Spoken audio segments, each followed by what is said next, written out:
हिंदुस्तान का प्रधानमंत्री नहीं होता। हमने कहा अच्छा पानी पिलाएंगे। वो बोला कहाँ से लाएंगे, हम खुद प्यासे खड़े हैं और सारे कुएं डिग्रियों से भरे हैं और नल से भी उतना ही पानी आता है जितना दूध में मिलाया जाता है। मैंने एक रोते हुए बेरोजगार से पूछा, भाई साहब आप क्यों रो रहे हैं, क्या बिना रिश्वत दिए कोई नौकरी प्राप्त हो रही है? वो बोला नहीं हुजूर, आज हमारा जन्मदिन है, हमारी एज लिमिट समाप्त हो रही है। अरे आज हमारा जन्मदिन है, हमारी एज लिमिट समाप्त हो रही है। हमने कहा कमाल है, 25 साल का जवान खून बेकार और 85 साल का बूढ़ा खून इतना जोरदार कि सब सुविधाएं पाए और जवान खून सड़कों पे सुखा दिया जाए। हमारे संविधान से कहना चाहिए कि एज लिमिट मंत्रियों के लिए भी रहना चाहिए। हमारे संविधान से कहना चाहिए कि एज लिमिट मंत्रियों के लिए भी रहना चाहिए। एक बेरोजगार बोला साहब हमारे नगर में क्रांति हो गई, आज कल्लू रोटी खा रहा है। दूसरा बेरोजगार बोला क्यों उल्लू बना रहा है, क्या दिन में भी सपना आता है, काम वाले तो भूखे मर रहे हैं, बेरोजगार भी कभी रोटी खाता है। एक बूढ़ा नौजवान बोला साहब हमारी जिंदगी भी कितना बड़ा श्राप है, हमारा दुश्मन हर लड़की का बाप है। वे हमारे माँ बाप से कहते हैं क्यों आपके साहबजादे अपने पैर पर खड़े हैं, वो बोलते हैं नहीं नौकरी के बिना फिलहाल लंगड़े हैं। वे हमें अपमान की बैसाखियां देकर चले जाते हैं और हम इस युग के श्रवण कुमार अपने माँ बाप को कंधा भी नहीं दे पाते हैं। और एक बेरोजगार ने गधे को मारा, मुल्क के सारे बेरोजगारों का गुस्सा उस पर उतारा। हमने कहा भाई साहब इस गधे ने आपका क्या बिगाड़ा है? वो बोले मिस्टर आप चुप रहिए, आप नहीं जानते कि इस गधे ने हमारा हक मारा है। एक धोबी को गधे की तलाश थी, गधे की सारी खूबी हमारे पास थी, मगर ये गधा साला इंटरव्यू पास कर गया और हमारा आदमी होना हमारा सत्यानाश कर गया।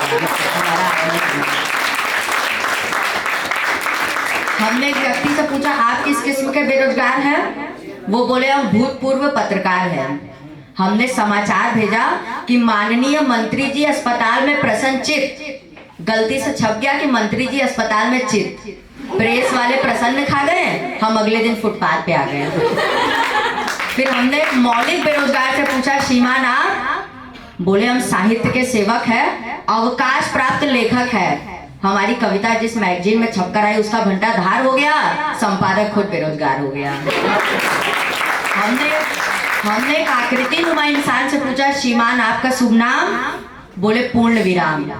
हम देसी कला के इप्पी है, आजकल जेमी सर्कस में जीपी है।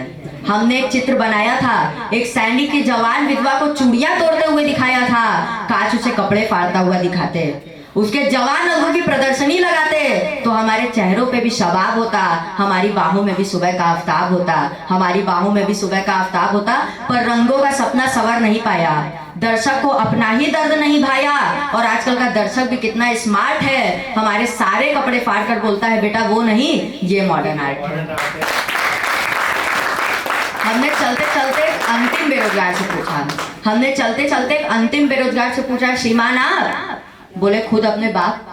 हम इन बेरोजगारों में सबसे बड़े हैं, आजकल चुनाव में खड़े हैं।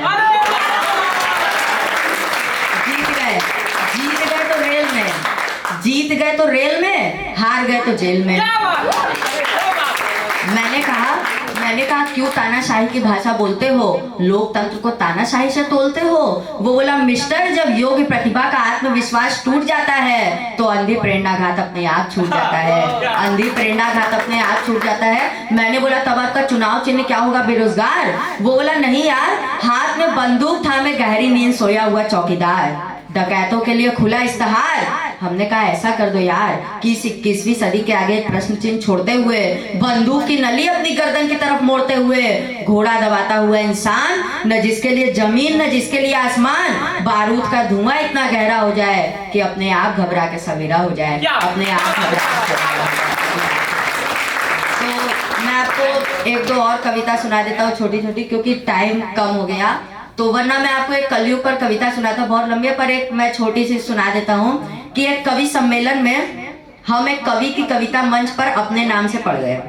एक कवि सम्मेलन में हम एक कवि की कविता मंच पर अपने नाम से पढ़ गए, असली कवि उखड़ गए, बोले आप हमारी रचना पढ़ रहे हैं। हमने कहा अच्छा तो ये आपकी है तभी तो हम उखड़ रहे हैं, रचना में दम होता तो जम जाती, वे बोले तुमको शर्म नहीं आती, रचना में दम होता तो जम जाती। वे बोले तुमको शर्म नहीं आती। हमने कहा शर्म कैसी, आपने लिखी है जैसी पढ़ रहे हैं वैसी। अरे ये तो सिर्फ हमारा एक प्रयोग है, आपने पकड़ लिया मात्र संयोग है, वरना हमने बड़े बड़े हाई रेटेड कवियों की कविता हाफ रेट में चला दी। वरना हमने बड़े बड़े हाई रेटेड कवियों की कविता हाफ रेट में चला दी। आज तक पकड़ में नहीं आई, इसको कहते उस्तादी। हाँ, कभी सूरदास, तुलसीदास, कबीरदास, जिसकी कहो उसकी सुना दे। कहो तो भाई सुग्रीव भैया की कविता सुना के तालियां बजवा दे। कहो तो भाई सुग्रीव भैया की कविता सुना के तालियां बजवा दे, क्योंकि हमारे साथ ताली बजाने वाले श्रोता भी किराए पर चलते हैं। क्योंकि हमारे साथ ताली बजाने वाले श्रोता भी किराए पर चलते हैं। कितने बेरोजगार तो इसी धंधे से पलते हैं। धंधे की बात सुनते ही बेचारा असली कवि शर्मा गया और अगले दिन से वो भी ताली बजाने वाले। आजकल वे हमारे गुण गा रहे हैं। कविता से पेट नहीं चलता था, तालियों से चला रहे हैं। अच्छी चल पड़ी है तालियों की दुकान, जितना पेमेंट उतना भुगतान, गिनकर तालियां बजवाते हैं। और कवियों से ज्यादा पेमेंट तो वो एडवांस में पाते हैं। एडवांस मिल गया तो वाह वाह, नहीं तो हाय हाय मचाते हैं। देखिए इन्होंने